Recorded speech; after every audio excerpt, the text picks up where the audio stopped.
defesa de caráter trazida por Reich, que é a defesa esquizoide. Foi onde aconteceu o trauma da rejeição. Como que é esse trauma, gente? Esse trauma, ele aconteceu na primeira fase de gestação e no nascimento. Esse trauma ocorreu quando esse bebê experienciou um útero desconfortável, certo? Ou rejeição propriamente dito. Então, esta mãe pode ser que ela não estava preparada naquele momento para ter essa criança, ou ela realmente não desejava, tá? E ela teve aquele sentimento e aquele impulso de que ela não queria ter aquele bebê. E naquele momento, o bebê em formação, tá? Ele está totalmente conectado com a mãe, ele sente esta rejeição. Mas isso acontece só quando a mãe rejeita, assim, no sentido de rejeição mesmo? Não. Isso também pode acontecer se a mãe passar muito mal durante a gravidez, tá? Aquela mãe que o bebê, quando chuta, ela sente muita dor, e aí no que ela sente dor, ela se contrai, né? Ela se contrai, vai menos sangue para essa criança, o útero fica mais frio, fica mais apertado, e esse bebê, ele se sente extremamente desconfortável, né, neste útero. Então, qual que é a defesa desse bebê?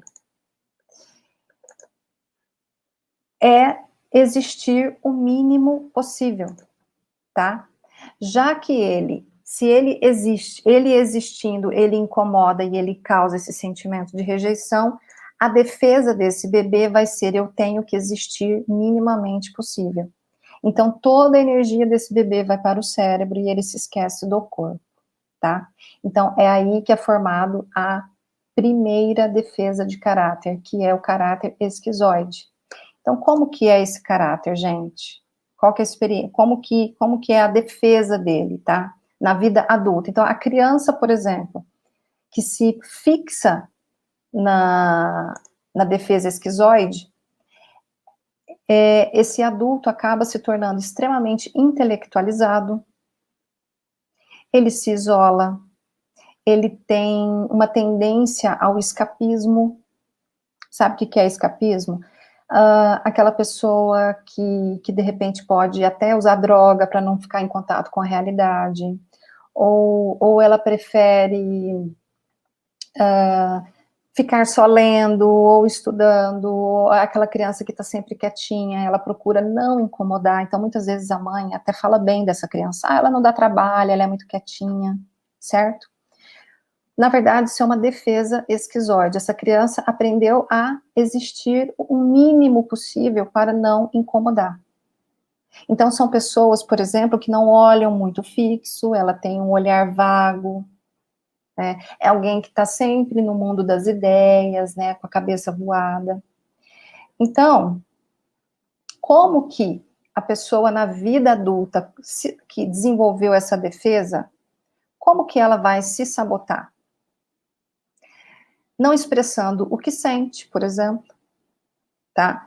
Fantasiando, não agindo no mundo, se fechando. Essa pessoa, ela quer existir o mínimo possível. Então, imagine alguém num relacionamento como esse. Essa pessoa, ela não expressa direito o que ela sente.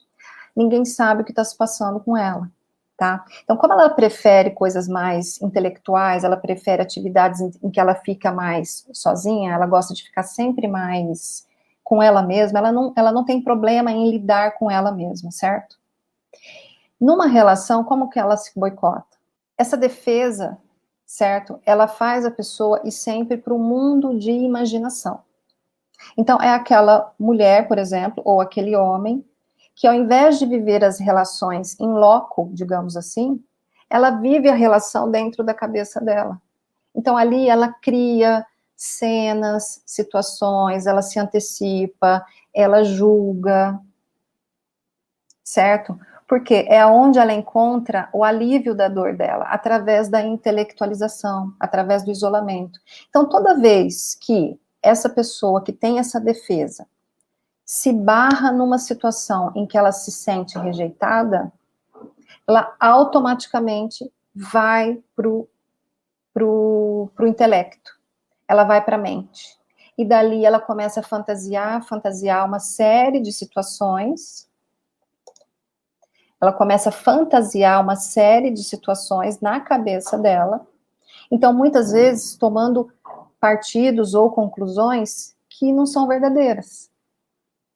Percebem a forma como que essa pessoa se boicota? Tá? Então, depois nós vamos entender quais crenças que essa pessoa normalmente cria na cabeça dela, por medo de rejeição. Que ela, de repente, ela nasceu para ficar sozinha, que ninguém gosta dela, que ela não é compreendida, né, que é ela e o mundo, certo? Então, essa é a defesa esquizoide, tá, gente? A pessoa que quer viver minimamente possível, quer existir minimamente possível. Qual que é o tipo físico da pessoa que tem essa defesa?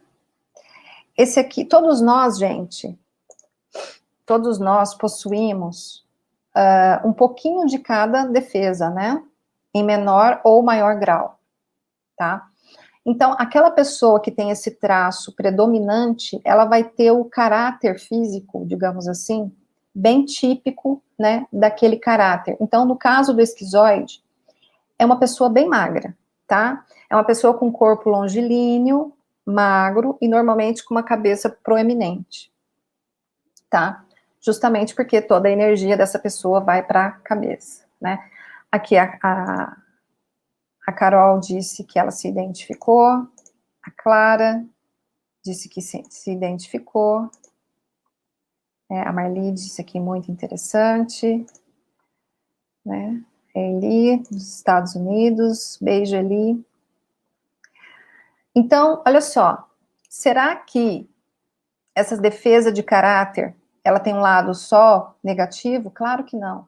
Da mesma forma que a pessoa que tem esse caráter desenvolveu essa defesa, ela tem o recurso proporcional a essa defesa. E o que são esses recursos? São as qualidades que você adquiriu por justamente ter essa defesa. Então, você tem, né, o que o corpo explica, chama de superpoderes, né? Então, olha só, o recurso do esquizoide é isso aqui, é a imaginação, é criatividade, é inovação, síntese e associação, inteligência, certo? Fora que são magrinhos, né?